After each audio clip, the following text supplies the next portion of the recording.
Hey everybody, you're watching another quick episode here of Winston Walks. My name is Winston. I take walks. I'm based in Toronto.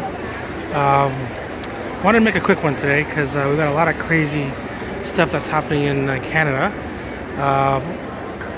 Freeland, who was the former finance minister and deputy prime minister, and quite frankly the right hand of Justin Trudeau, resigned yesterday, and she did it in a way where she posted on Twitter her resignation letter, and in her letter she basically torched Justin and basically said what a lot of people think about him. This channel here is it's my walking, so I guess I give my opinion. I'm not a fan of him. Frankly, I think a lot of things have changed here that I don't like and I don't agree with. Frankly, though, she is part of it as well. I don't, I'm glad she did what she did, but at the same time, she also added, like, she was part of the problem, right? So, because, we got a lot of problems here, folks, in this country. Economics wise, markets have fallen because there's a lot of uncertainty with what's going to happen. Is he going to resign? Even if he doesn't, does he name does he have a leader, a contest? Do they call it an election? The NDP, which is even a more left-leaning party here in Canada, they're actually calling for Justin to resign. But there's a little bit of politicking there too as well, in terms of the time frame and pensions, and I'll just leave it at that. Allegedly, and then also in terms of our currency. Our currency is not going to fare well. So, Donald Trump has his recent threats, and they're saying here he might actually do it. Levy that 25% tariff on Canada has really caused political strife here. He has really skewered Trudeau's head here, quite frankly. It's caused that threat of 25%. Part of Freeland leaving was also the fact that, she is fearful of that trade war, right? Versus Trudeau wanting to spend more. So really Trump, even though he hasn't been back, well, he's not even really technically back yet, but even just his threats, he's really put the pressure on Justin, and he obviously doesn't like Justin Trudeau. I joke, but here we are in the possible 51st state, and Trudeau obviously being a governor, but frankly, he might not even make it then. The pressure's really on him here, folks. I know I have a lot of international viewers, but there's a lot of heat here, and frankly, in this country, a lot of people do not like him anymore. Even in Toronto here, was traditionally been like a liberal stronghold. Honestly, people don't like me. Even people that I knew supported him previously, they can't even, they won't say necessarily bad things about him because, to say, intentionally, does he want to ruin the country?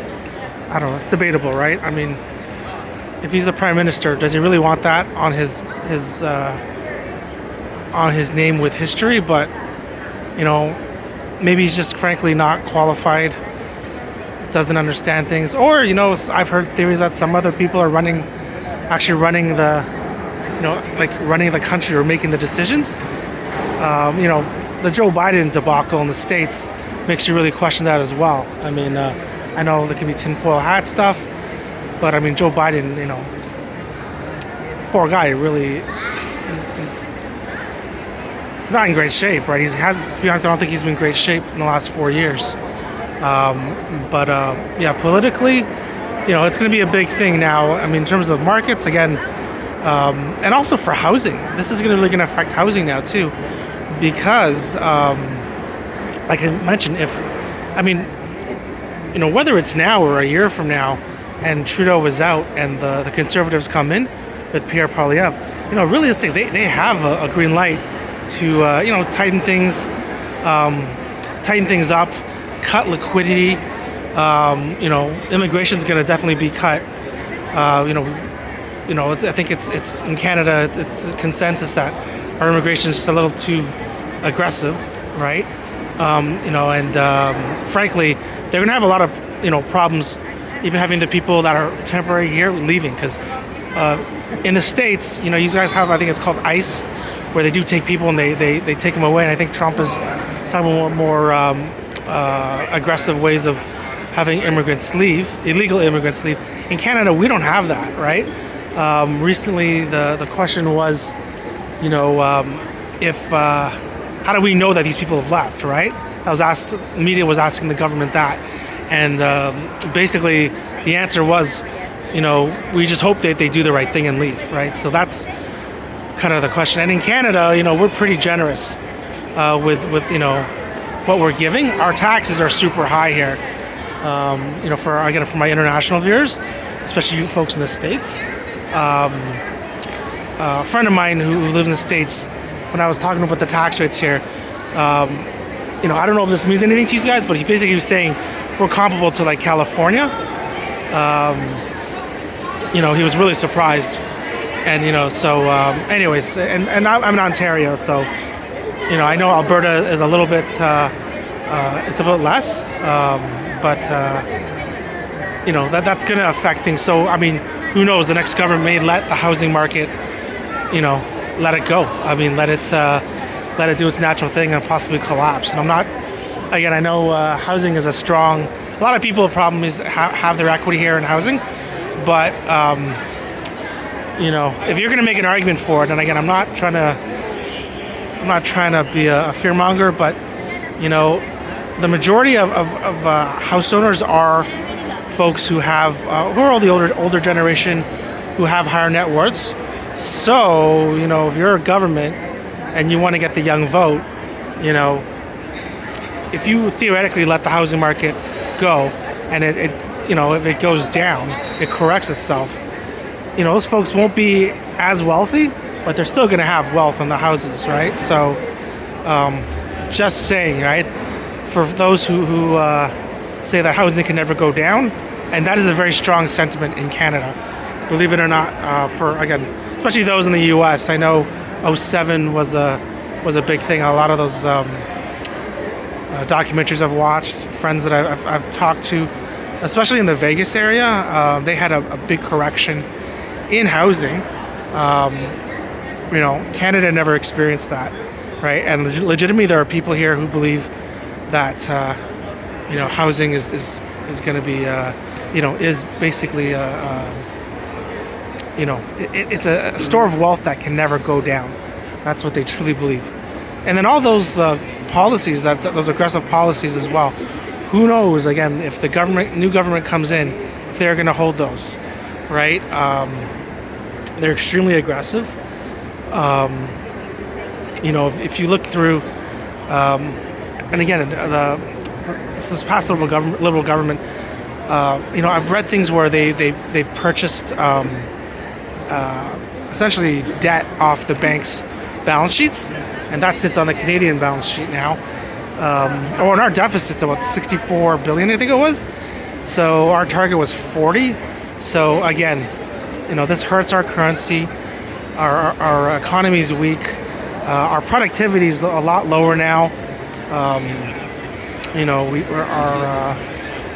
It's a mess here. It really is. And then now, obviously, with Freeland now resigning, Trudeau, again, there is so much pressure on him. You wouldn't believe for him to resign. He doesn't want to.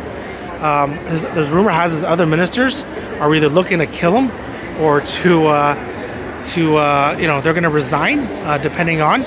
The ones that stay, that want leadership, either want to, again, stab him in the back, or the ones that don't want to, they want to support him still, but they can't going forward because there's just too much pressure. They're going to end up losing their own seats. They may just end up, stepping back from his supporting him. Anyways, yeah. So just so much, and in terms of, like I mentioned, on the investment side, markets are going down. Uncertainty is going to be uncertainty. but also with the tariffs, if Trump does put in those tariffs, then we're going to be talking about some big problems for Canadian companies. And then also, like I mentioned, the housing market. Watch out there, because you could have a new regime, new philosophy. Condos already being overbuilt here, and the new regime may encourage even more building of condos or of housing, which will even increase the supply. Again, good for, I think it's actually a social good, frankly. Obviously, people need to live. Rents should come down, because people should have a warm place to stay. We're in Canada here. We're not, well, even in Toronto, I guess Vancouver's always warm, like California. So, I mean, you have a better ability to stay warm, but not in places like Toronto or Montreal or even Alberta, right? So, anyways, I wanted to make this quick one for you folks. Thanks for watching. I want to wish everyone a happy holiday, Merry Christmas. It's almost there. I want to thank everybody for watching. If you have any questions, my name is Winston. I'm based in Toronto. I like to take walks. If you have any questions, if you're a visitor, a tourist, or you're planning to move here, or just someone who enjoys watching this content, especially this one's a little bit different. Obviously, I'm getting on the political side here, but it's the story right now. But anyways, hope you enjoy it. Hope you get something positive out of it. And thanks for watching again, and I'll see you in the next walk. Bye-bye.